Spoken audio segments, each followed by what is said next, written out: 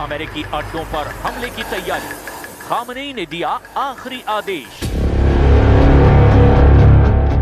ये बात अमेरिका और इजराइल अच्छी तरह से जान चुके हैं कि अगर ईरान पर हमला किया तो ईरान का पलटवार बहुत व्यापक और विनाशकारी हो सकता है।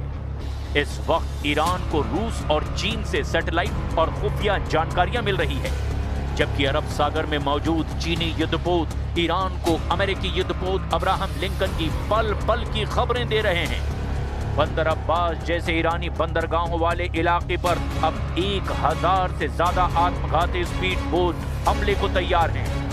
मिसाइलें और ड्रोन भी हमले के लिए तैयार हो चुकी हैं। एक रिपोर्ट के मुताबिक मिडिल ईस्ट में अमेरिका के लगभग 40,000 से 50,000 सैनिक तैनात हैं और हाल ही में USS Abraham Lincoln aircraft carrier के आने से करीब 5,700 अतिरिक्त सैनिक इस क्षेत्र में जुड़े हैं। उस हिसाब से पश्चिम एशिया में 60,000 के करीब अमेरिकी सैनिक मौजूद हैं जो पूरी तरह से ईरानी सेना के निशाने पर आ चुके हैं। कतर में 10,000, कुवैत में 13,500, इराक में 2,500, यूएई में लगभग 5,000, सऊदी अरब में 3,000 के करीब, जॉर्डन में 3,000, सीरिया में 900 अमेरिकी सैनिक ईरानी सेना के निशाने पर हैं और इन्हीं सैनिकों की खबरें खामनेई ने अब तेहरान के पास कब्रिस्तान में खुदवा दी हैं। ईरानी सैन्य कमांडरों और अधिकारियों के बयानों के मुताबिक यदि युद्ध छिड़ता है तो उनके प्राइम टारगेट वो अड्डे होंगे जो ईरान की सीमाओं के सबसे करीब हैं। अल-उदीद एयरबेस कतर, जो कि यहां से अमेरिका के सबसे खतरनाक लड़ाकू विमान और बॉम्बर उड़ान भरते हैं, ये ईरान की बैलिस्टिक मिसाइलों का पहला निशाना हो सकता है। 5वीं फ्लीट बहरीन, ईरान अपने स्मार्ट मिसाइलों और सुसाइड ड्रोन से फारस की खाड़ी में खड़े अमेरिकी युद्धपोतों को निशाना बनाने की धमकी दे चुका है। ऐन अल असद, इराक, इतिहास गवाह है कि 2020 में कासिम सुलेमानी की मौत के बाद ईरान ने सीधे इसी बेस पर मिसाइलें दागी थी।